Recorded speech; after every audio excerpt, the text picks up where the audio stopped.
Hello and welcome, Dirty Saxophone here, bringing you a video about the Steam Machine. As a content creator using an Xbox Series X to power the setup, this is a pretty fun video to embark upon for me.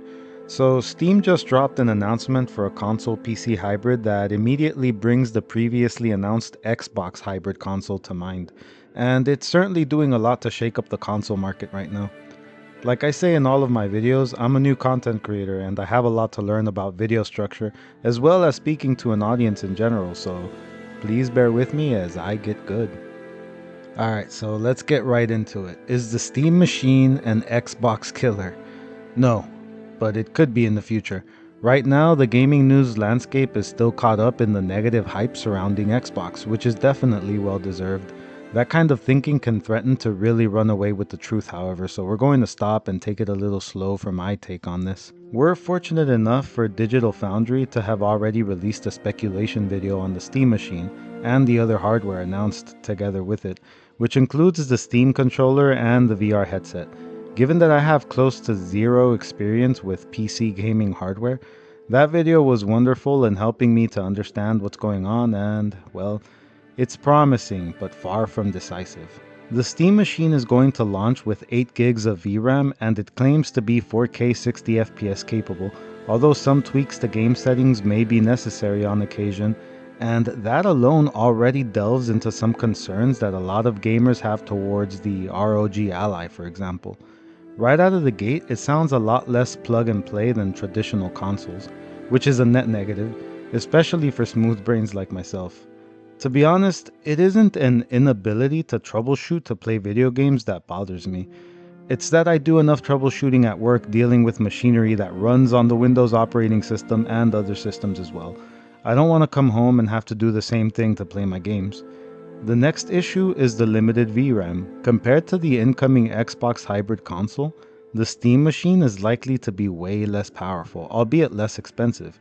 But when it comes to consoles, which both of these machines will be marketed as, players generally covet the better hardware in order to obtain the better performance. And that applies to tech nerds just as much as it applies to everyday gamers that play games like FIFA and Call of Duty for the most part. The Steam Machine is definitely challenging the Xbox hybrid console with its operating system, however, which a lot of gamers have developed a strong aversion towards. Access to that Steam library as a console also bypasses PlayStation exclusives to a degree, even if some games will come a year after being released on PlayStation. Another front that the Steam Machine is challenging Xbox on is in the release date. This console is believed to be releasing in early 2026, while the Xbox hybrid console is expected sometime during 2027. Considering that Phil Spencer legit came out and congratulated Steam on their announcement and doubled down that Xbox is about gaming on as many platforms as possible, it's possible, and maybe even likely, they won't change much about their hybrid console to compete with the Steam Machine. Meanwhile, who knows what Steam can or will do. In the year following between the release of the Steam Machine and the Xbox hybrid console, they could develop an upgraded version of their console that's more competitive hardware-wise, closer to when Xbox's new console is going to release. For myself, that would be the moment when I'd look at the Steam Machine and actually see it as an Xbox killer. As of right now, however, the console industry has definitely been shaken up, but it'll be more interesting to see how PlayStation reacts. While Xbox sits back and probably continues its planned course because they don't see PlayStation and Steam as competition, Sony thinks otherwise, and there should be no doubt whatsoever that the cogs have started turning over there.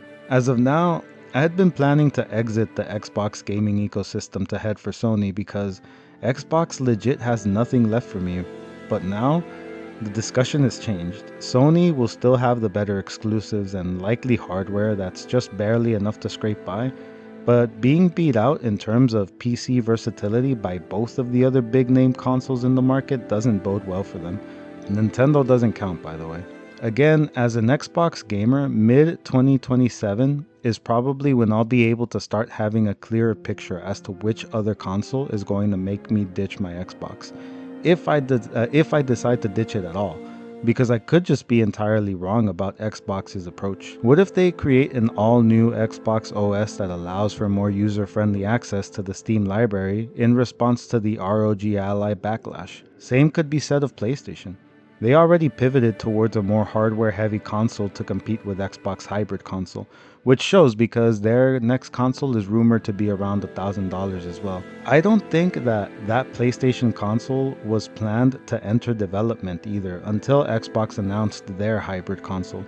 So what's to say they won't adjust trajectory again? If anything, I would say that Sony is the likeliest to respond directly to the announcement of the Steam machine, more so than Xbox. But in mid-2027, I'll know if the Xbox hybrid console sounds better than I thought it would.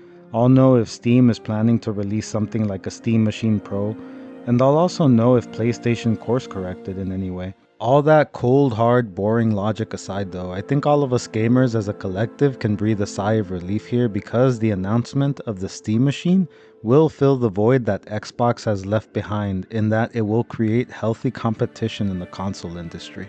The only unfortunate circumstance here is that consoles becoming more expensive is being normalized now. I'm 99.9% certain as of right now that I'm going to choose either PlayStation or Xbox next gen, which means I'm very likely to be perfectly willing to spend upwards of $1,000 on my next machine. Unless of course Steam announces a more potent Steam machine, although that one might probably reach the $1,000 price point anyway. But as of right now, it seems highly unlikely that the current version of the Steam machine would be able to run games like Monster Hunter Wilds or Borderlands 4 without some serious troubleshooting, while current gen consoles are still reliable in that sense and are running both of those games just fine. As much as the YouTube gaming news industry sensationalizes things at times, what an exciting day. I was working on 2 other videos when this news reached me.